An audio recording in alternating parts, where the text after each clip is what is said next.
காமராஜ். நான் சிவகிரியிலேருந்து வரேன். குருவிடம் பெற்ற அனுபவங்கள் எனக்கு ஒரு 4 ஆண்டுகளாகவே நம்மளுடைய சுவாமிகளை எனக்கு தெரியும். ஒரு வாழும் குரு எனக்கு கிடைச்சா ரொம்ப நல்லாயிருக்கும் அப்படின்னு நான் ஒரு தேடல்லையே இருந்தேன்.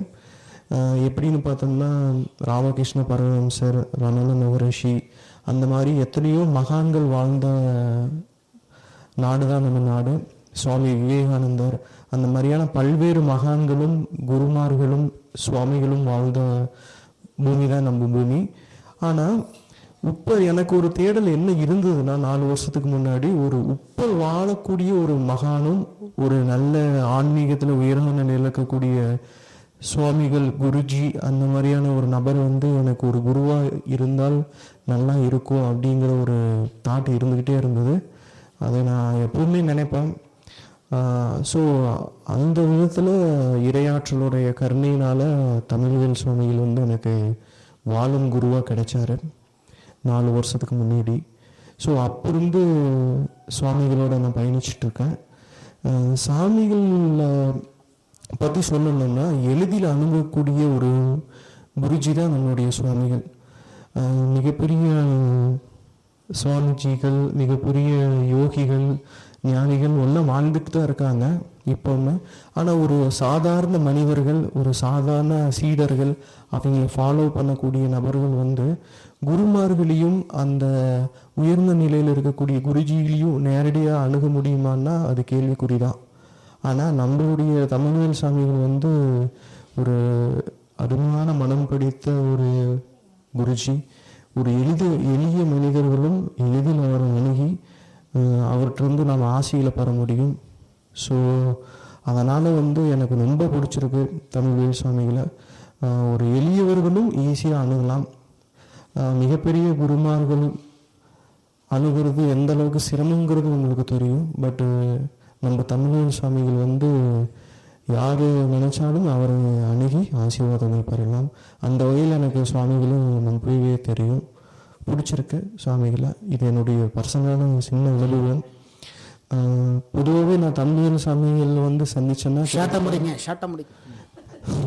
சாமிகளை நான் சந்திச்சேன்னா ஒரு 1/2 hour அல்லது 1 hour வரைக்குமே என்னுடைய கொஸ்டின்ஸ் இருக்கும். நிறையா கொஸ்டின்ஸ் கேட்டு அவர்கிட்ட நான் நிறையா பதில்கள் வாங்குவேன். ஸோ அதனால் இன்றைக்கே சாமிகளை நான் ஒரு சில கொஸ்டின்ஸ் கேட்கலான்ட்டு இருந்தேன். அது எல்லாத்துக்குமே பயன்படும் அப்படின்னு இருக்குன்ட்டு ஸோ முன்னாடி நான் கேட்குறேன். கேட்கலாம் சாமி. சாமி இப்போ நான் ரொம்பவே இருக்கோம். அன்றாட வீட்டு வேலைகள், அப்புறம் பல்வேறு வேலைகள் நாங்கள் செய்யறதுனாலேயே அந்த வேலைகளும் உடலுக்கு ஆரோக்கியத்தை தர மாதிரி இருக்கும். அப்புறம் எதுக்காக நம்ம யோகாசன பயிற்சியெல்லாம் செய்யட்டோங்க சாமி? செய்யாமல் இடதெல்லாமே எதுக்கு தியான யோகா பயிற்சிகள்? யோகா பயிற்சிகள் 84 லட்சம் ஆசனாக்கள் கண்டுபிடிச்சிருக்கான். அவன் வேலை வெட்டி இல்லாமலாம் கண்டுபிடிச்சிருக்கான் இல்லையா? அவன் வாழ்ந்தவன் கிட்டத்தட்ட ஆயிரக்கணக்கான வருஷத்தில் வாழ்ந்துருக்கிறான். நம்மளால் ஒரு 50-60 வருஷத்தில் இன்றைக்கி தாண்ட முடியாமல் உட்காந்துட்டு இருக்கிறோம். ஸோ வீட்டு வேலைகள், உங்களுடைய நீங்கள் வேலைகள் செய்கிறீங்க, நல்லா ஓடுறீங்க, எக்ஸசைஸ் பண்ணுறீங்க, இதெல்லாம் எனர்ஜி வெளியில் போயிடும். நீங்கள் யோகா பயிற்சி எத்தனை பேர் செய்கிறீங்க? எப்படி இருக்கு? செஞ்சு முடிச்ச உடனே எப்படி இருக்கு? யாரோ ஒருத்தர் சொல்லுங்கள். எழுந்தீங்க, என்னென்ன வழியோடு வந்தீங்க, இப்போ எப்படி இருக்கிறீங்க?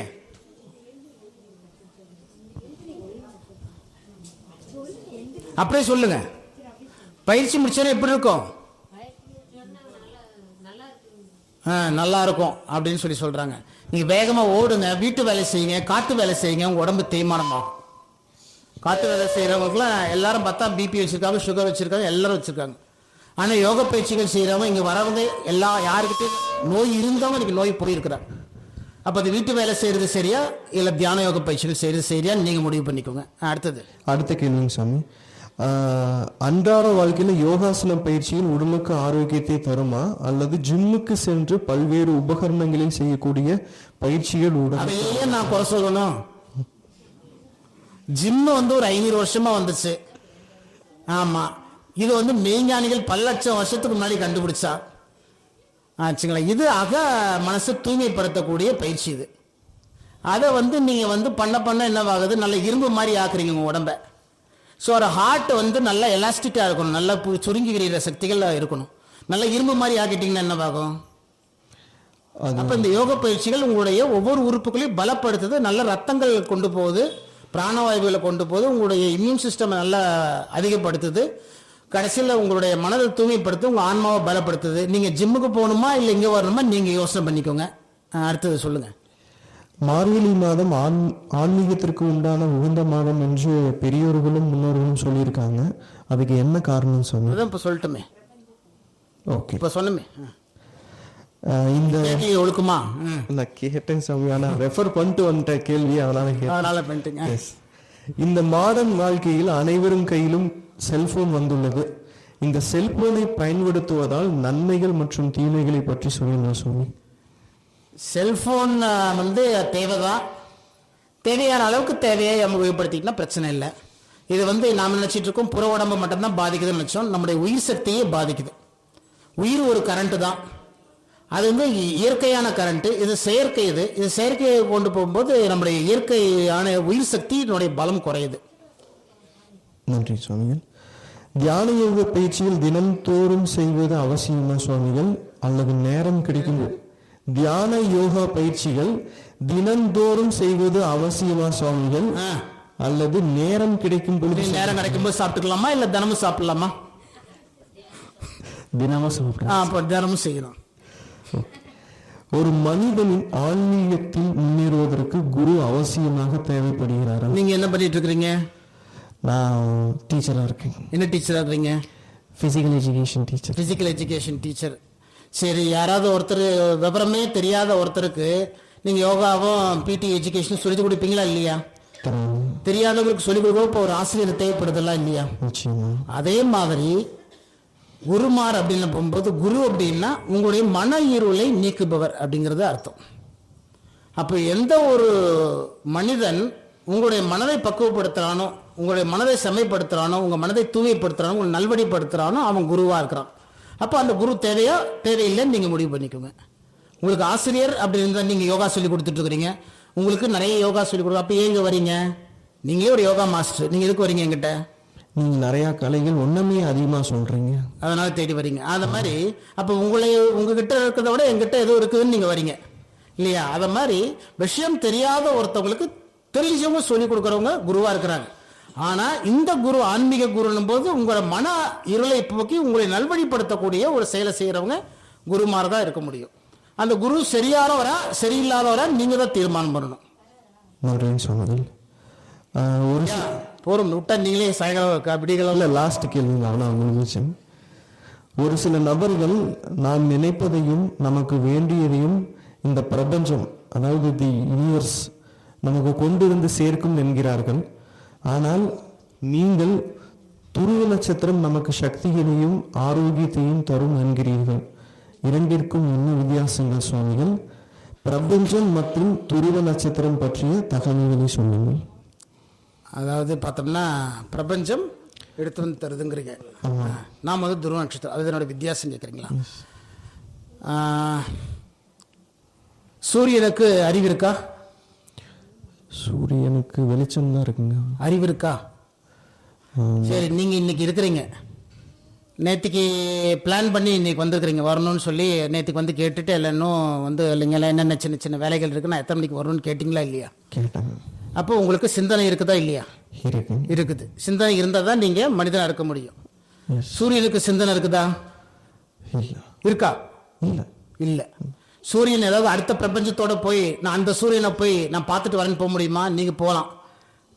இங்க இருந்து நாளைக்கு காலையில நீங்க கோயம்புத்தூர் போகலாம், சென்னை போகலாம், முட்டா அமெரிக்கா போகலாம், அவங்களோட சேர்ந்து கூட நீங்க அமெரிக்கா போகலாம். சரி, ஆச்சா. அதனால வந்து எங்க வேணாலும் போகலாம், சூரியன் போக முடியாது. அப்போ சூரியன் வந்து பிற பிரபஞ்சத்துல இருந்து தேவையானது எடுத்து தருது. இன்னைக்கு 4 மணிக்கு உதிக்கணும், நாளைக்கு அது 4 மணிக்கு தான் உதிக்கும், ஒரு நொடி கூட மாறாது. அப்போ அதனுடைய கணக்குகள் அது வேலை செஞ்சுட்டே இருக்கு. ஆனால் நம்ம கணக்கில் வேலை செய்யலாம், நம்ம சிந்தனைகளை வேலை செய்யறோம். அப்போ பிரபஞ்சம் என்ன பண்ணுதோ அதுக்கு தேவையான சத்துக்கள் அந்த காத்துல இருக்குது. நீங்க காத்துல பிரிச்சு நீங்க தான் எடுக்கணும்.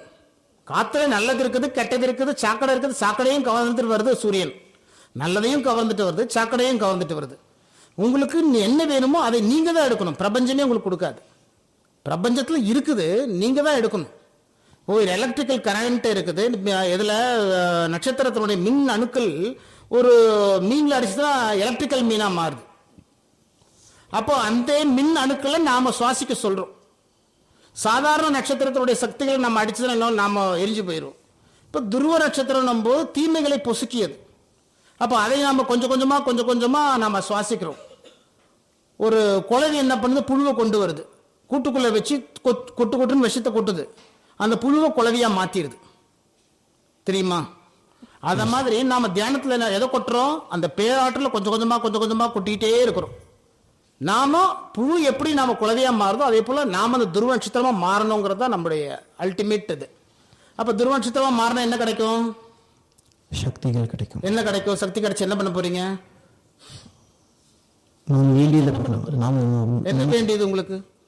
லைஃபுக்கு என்ன? சரி, அப்புறம் எதுக்காக துருவ நட்சத்திரம் எடுக்கணும்?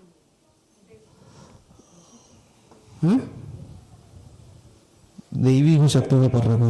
ஒருத்தர் முகத்தை வேற மறைச்சிட்டாங்க, நம்மள ஏதாவது கேள்வி கேட்க போறாங்கன்ட்டு. ஆச்சுங்களா? இந்த மனிதன் முழுமை அடையிறதுக்கு உண்டான வைகுண்டத்தை அடையிறதுக்கு ஒரே பவர் துருவ நட்சத்திரமாக தான் இருக்கணும். இப்போ எனக்கு ஒரு மோடி ஃப்ரெண்டாக இருக்காருன்னு வச்சுக்கோங்களேன், கவுன்சிலர்கிட்ட நான் ஃப்ரெண்டாக வச்சுக்க முடியுமா? கவுன்சிலர், எம்எல்ஏ எல்லாமே பக்கத்தில் இருப்பாங்க. அப்போ அகத்தியரை நான் ஃப்ரெண்டாக பிடிச்சிக்கிட்டே வச்சுக்கலாம், எல்லா மைஞானிகளும் எனக்கு சப்போர்ட் பண்ணுவாங்களா, பண்ண மாட்டாங்களா? நிச்சயமா. அது மாதிரி தான். அப்போ துருவ நட்சத்திரத்தை நான் பிடிச்சிட்டே வச்சுக்கலாம், எல்லா மெய்ஞானிகள், சின்னவங்க, பெரிய ஞானிகள் எல்லாருமே எனக்கு உதவி செய்வாங்க. மோடி நாளைக்கு என் வீட்டுக்கு வந்துட்டார் வச்சுக்கலாம், எல்லா இவங்க எல்லாமே ரெகுலராக வர ஆரம்பிச்சிருவாங்க. இது போன்ற நல்ல வீடியோ கூட நீங்கள் பார்க்கணுன்னா தமிழ்வேல் சுவாமிகள் சேனலை நீங்கள் லைக் பண்ணுங்கள், ஷேர் பண்ணுங்கள், சப்ஸ்கிரைப் பண்ணுங்கள். பயனுள்ளதாக இருக்கும். நன்றி.